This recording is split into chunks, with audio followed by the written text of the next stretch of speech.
Like, give us a bit of a rundown on your history of milking. Your experience. So we sort of, I think, by the time I was about 10, we pretty much finished with the milking, mostly. And you guys had come down from Mackay, and sort of like that 77, around that. Yeah, I think that's when Dad and Mum sort of got right into it, actually. Yeah, so they decided to take over. So up until that time, I would, go up to the dairy and help out.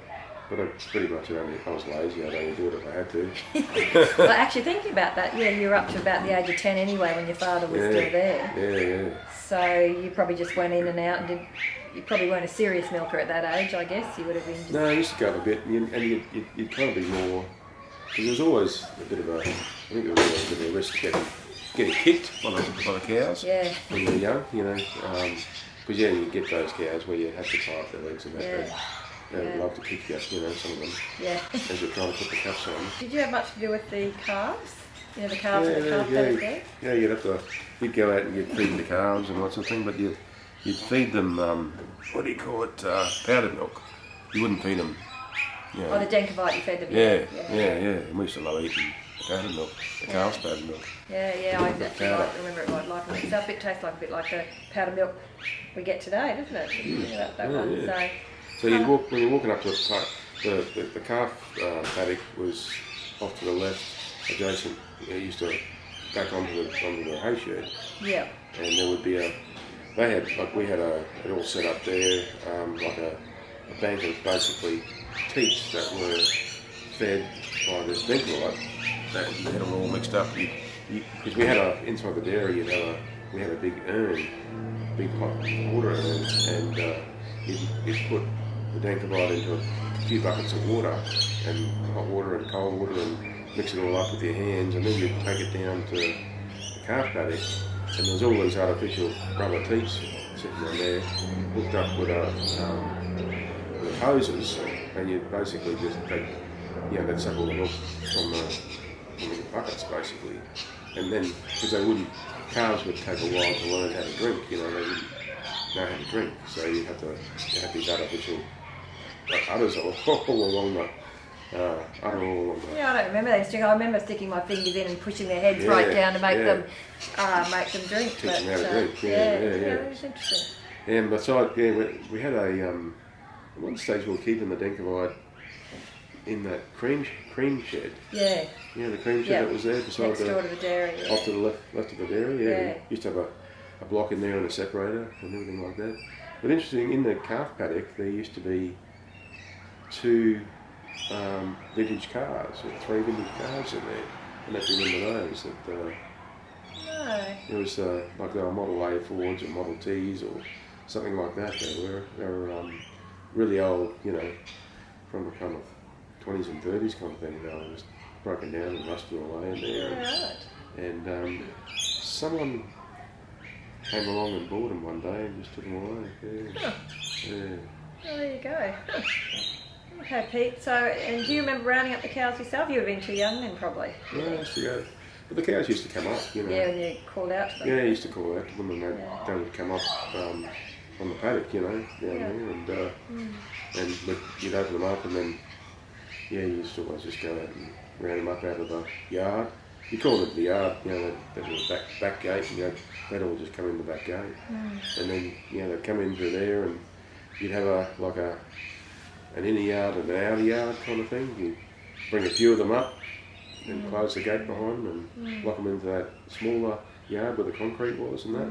And then you'd let them in after that, 8 at a time, I think it was. Do you remember any involvement of Auntie, your mum, and Auntie Murray and Granny in the dairy part of it, or they just mainly did the bookwork?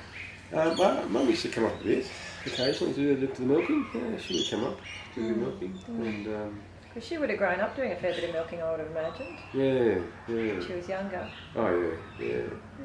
But that was always there as far as I can remember.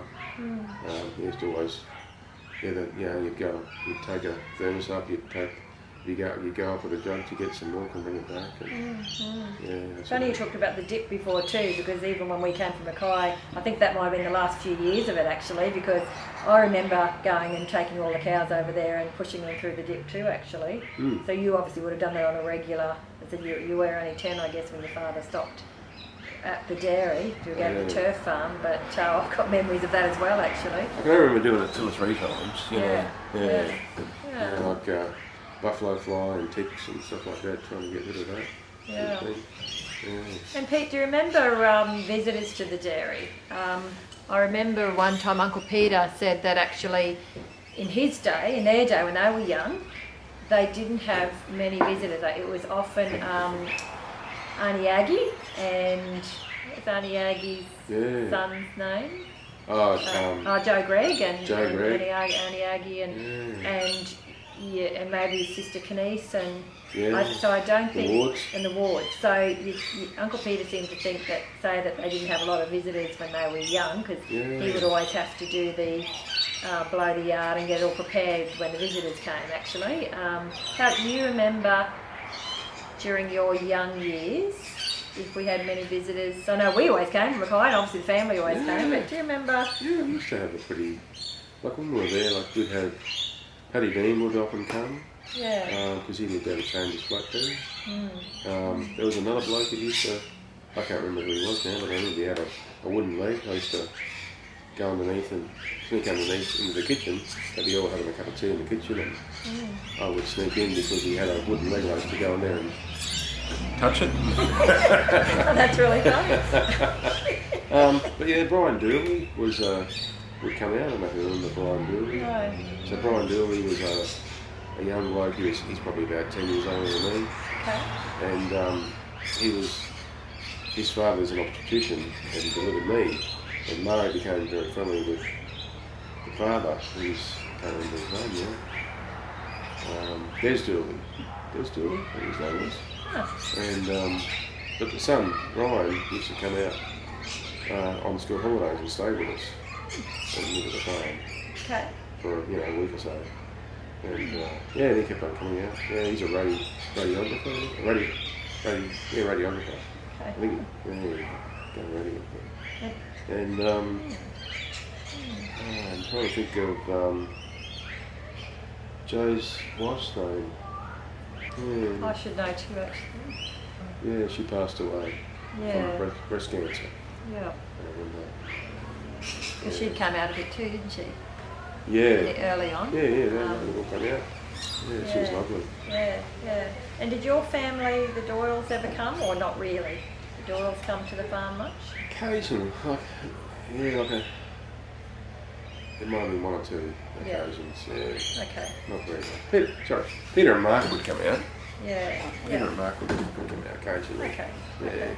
Because you would have had a steady flow of the Flynns, like Uncle, I'm assuming. I know we came every year when we were younger in Mackay, then we were obviously there. In your young years, Uncle Peter lived in Brisbane, but then they, I'm assuming, visited a bit. Uncle Barry, Uncle Kerry. I actually heard from Auntie Lexi that Uncle Kerry would drive Nana and Auntie Lexi to the farm on a regular basis because your mum organised all the dances and things like that. Do you have memories of that? Yeah. Uncle Kerry coming out. Yeah. And Nora Portley would, come out. Yeah. Lindsay would bring Nora Portley out to visit. Yeah. Okay. And Cathy, I can remember the Fritzes coming out to visit at one time. That's true. Yeah. Okay. Mum and Pa Fritz.